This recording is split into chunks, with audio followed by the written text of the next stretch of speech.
So this is an ownership review of Ford Kuurka 5 door, and this is at after driving about 5,500 kilometers. अभी lake का trip करके आया था मैं last month, and वो मौका नहीं मिला उसका व्लॉग डालने का, तो करीबन 1-2 दिन के अंदर वो आ जाएगा. But there were certain takes from the Ladakh trip Force Gurkha के लिए. As discussed in my last vlog, मैंने कुछ इश्यूज बताए थे फोर्स कुरखा के, जिसमें से एक जो मेरे को मेजर इशू जो मेरे को लगा था वो था कि refinement of the engine, specially जब आप गाड़ी को थर्ड गियर से उठाते हो और लो आरपीएम पे, दैट्स अबाउट 1000 आरपीएम के आसपास अगर आप गाड़ी को उठाते हो थर्ड गियर में, तो बहुत शटरिंग और वाइब्रेशन आती थी. तो दैट वाज ऑकवर्ड, राइट. तो उसमें करना क्या पड़ता था कि गाड़ी को सेकंड गियर में डालो और करीबन 1200-1300 आरपीएम पे लेके जाओ और वहाँ से थर्ड लगाओ, सो दैट कि वो गाड़ी एक्चुअल में पिक करती थी करीबन 1400-1500 आरपीएम पे थर्ड गियर में. तो जब लद्दाख गया तो गाड़ी चली करीबन 2000 किलोमीटर चली और अच्छी खासी स्पीड पे लेके गया था.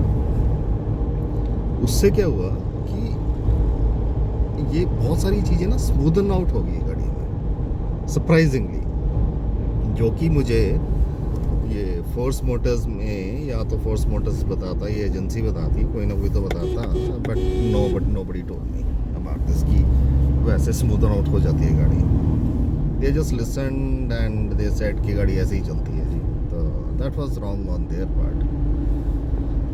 तो एटलीस्ट मुझे पता होता कि हाँ जी गाड़ी जब रमा होगी when I go to about 5,500 kilometres में चला लूँगा तो गाड़ी स्मूदन आउट हो जाएगी, राइट. दूसरा ये था कि गाड़ी की पावर एंड पिकअप भी बढ़ गई, और फोर्थ गियर में भी उसका रेंज बढ़ गया, आरपीएम का range.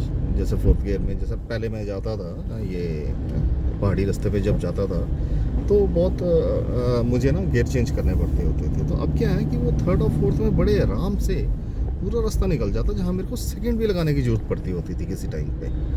So that is something very very welcoming. और मैं वैसे फोर्स मोटर्स को भी नहीं बोल सकते इसके बारे में कि उन्होंने क्यों नहीं बताया मुझे. उसका कारण ये है कि इस गाड़ी का बिहेवियर किसी को पता ही नहीं अभी तक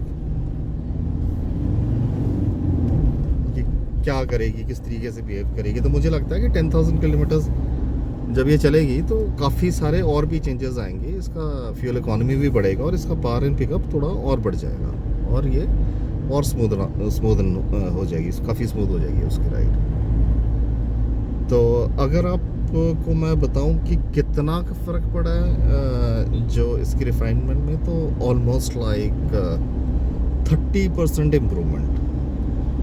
और अगर मैं बताऊं कि पावर एंड पिकअप में कितना फ़र्क पड़ा है, तो आई थिंक अबाउट जो नई गाड़ी थी और मैं जो अब चला रहा हूं, तो एटलीस्ट आई थिंक 20% का तो फ़र्क है ही है, जो increase in power and pickup. तो as a matter of fact मैं सोच रहा था कि 0 to 100 अब किया जाए इसमें, जो मैंने पहले नहीं किया था. हालांकि ये गाड़ी बनी नहीं है 0 to 100 के लिए, ये किसी और चीज़ के लिए बनी है. तो वो भी तो 0 to 100 फिर भी एक बार करके देखना चाहिए, कुछ हर्ज नहीं है उसमें, रिव्यू के लिए सही. और बाकी तो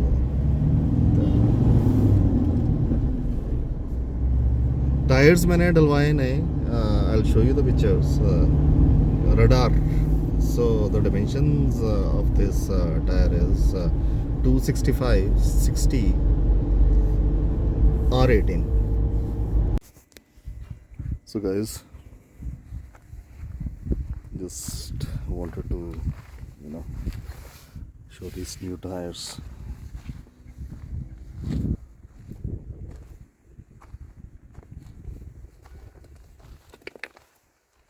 Radar, they look super on the Ford Kuurka.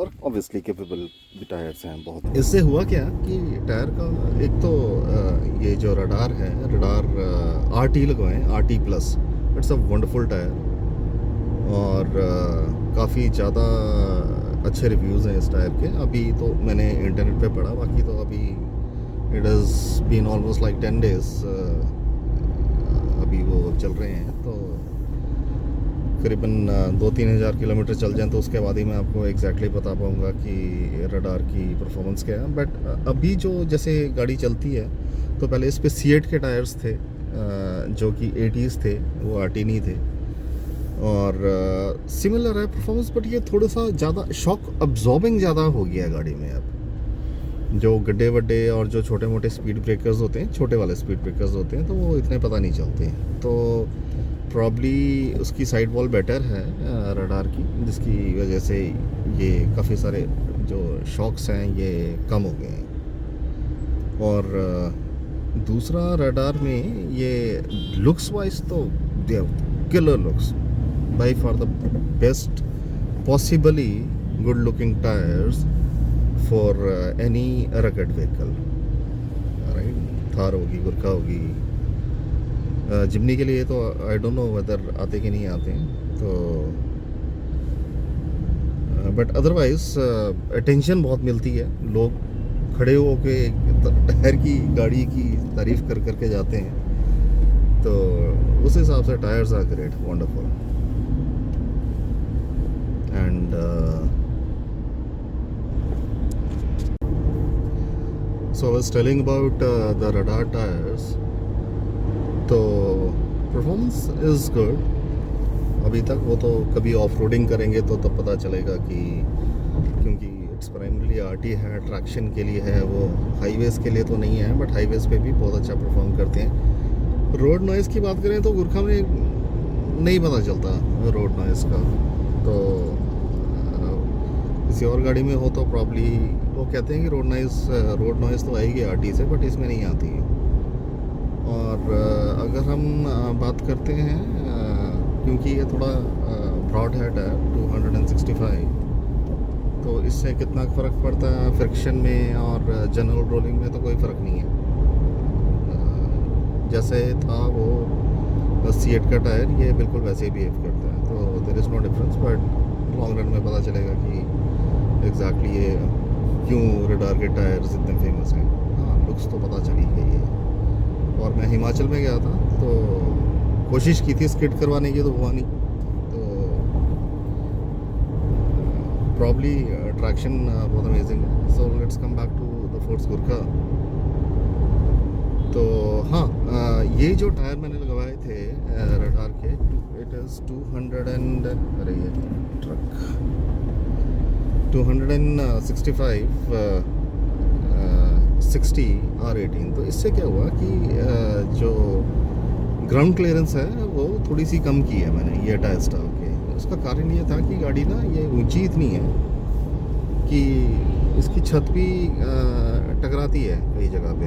तो हाँ, ये भी हो सकता था कि मैं स्टैंड हटवा देता, बट मेरे को वो ज़्यादा प्रैक्टिकल सा नहीं लगा।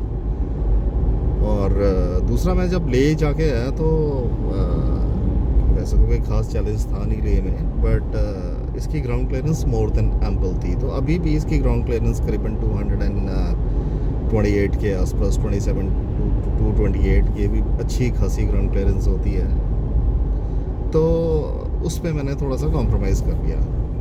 ये भी था कि जो हाई स्पीड स्टेबिलिटी भी थोड़ी मिलेगी, थोड़ी गाड़ी नीचे होएगी।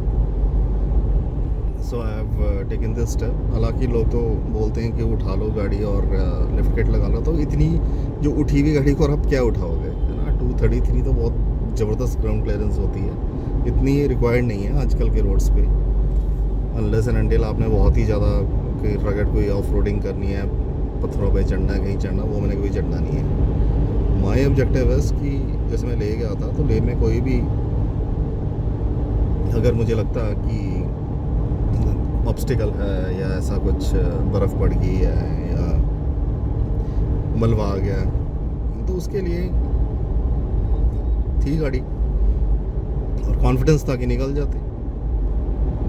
एक तो गाड़ी ओवरऑल ग्राउंड क्लियरेंस अच्छी है और ऊपर से इसमें मतलब 4x4 है, हाई 4x4 लो है, और उसके बाद अगर वहाँ से भी बसती है तो फिर तो इसमें डिफरेंशियल लॉक्स हैं एंड ओवरऑल तो इट्स अ रगेड व्हीकल। सो बस वही कॉन्फिडेंस चाहिए होता है कि आराम से गए, बिना टेंशन के ले गए, और कोई ऑब्स्टिकल नहीं मिला तो कोई बात नहीं, but at least we were prepared with the kind of vehicle that is required.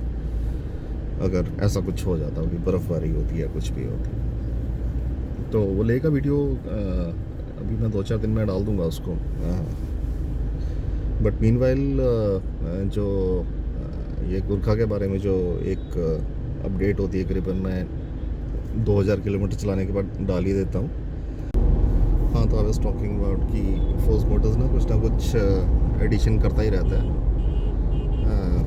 और अपनी गाड़ियों में भी अपडेट करवाते रहते हैं। और दूसरा, मैंने ये फोर्स मोटर्स का देखा है कि ये बहुत ही कोऑपरेटिव है।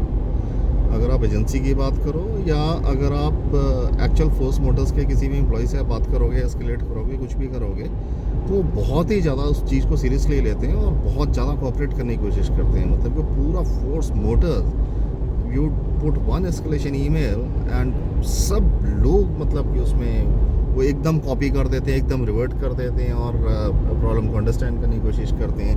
तो ये मैंने बाकी जगह पे नहीं देखी। जैसे वो आजकल अपने ये अरुण पवार, तो टॉकिंग अबाउट अरुण पवार, अब जो भी अरुण ने किया बेसिकली वो अब कर सकता है। Basically it's suppose to be rugged vehicle and इतने इश्यूज होने नहीं चाहिए, ठीक है। रिवर्स में भी अगर कई बार कोई चोर चक्का आ जाए, कुछ हो जाए, तो बंदे को रिवर्स करना पड़ सकता है, बहुत तेज रिवर्स करना पड़ सकता है। तो उस केस में क्या होगा? So probably this is something that everybody needs to understand. Maybe I am wrong, but अपने पर्सपेक्टिव से तो मुझे ऐसा लगा कि हाँ, गाड़ी को तेज रिवर्स में भी चलना चाहिए, क्योंकि जब आप फॉरवर्ड चलाते हो कई बार आपको भागना पड़ जाता है। अब पीछे मुझे इसलिए पता है कि मैं ऑफ रोडिंग करता हूँ, तो कई बार क्या है कि ऊपर से पत्थर वत्थर गिरते हैं और एकदम से आपको गाड़ी पीछे रिवर्स करनी पड़ती है बचने के लिए, या आगे करनी पड़ती है या पीछे करनी पड़ती है। शूटिंग स्टोन का इलाका आता है, कई चीज़ें होती है, तो ये चीज़ें होती है। उस टाइम पे अगर आपकी गाड़ी जवाब दे जाए तो दैट इज़ नॉट। तो एनीवेज, तो सिर्फ अपने कमेंट दे सकते हैं, बाकी Mahindra knows better and Arun Pawar knows better, you know how to deal with the situation. Coming back to Force Gurkha, तो कोई मेजर इशू नहीं है अभी। 5500 DPF issue was resolved and और तो कुछ इशू है नहीं। छोटी मोटी कोई चीज़ होती है, कैसा भी आता है वैसे तो बुलाते रहते हैं कि अपडेट के लिए बुलाते हैं, तो हम बता देते हैं। वैसे तो कोई लीकेज नहीं है, कोई there is no such issue. तो कुछ भी अगर बोल भी दिया जाता है ना कि कई बार नखरे से होते हैं हमारे कि हाँ जी इसमें ऐसा है, ये कर दो, तो वो सुन लेते हैं प्यार से और अपनी कोशिश करते हैं करने की, है ना। तो फोर्स मोटर्स एंड जो फोर्स मोटर्स की जो एजेंसी है अक्रॉस द कंट्री, ये मुझे पता है कि they very cooperative. So guys, that's it, I've reached and see you after 2000 kilometers. Take care. I'll upload the video of Leh Ladakh. Thank you so much. Bye bye.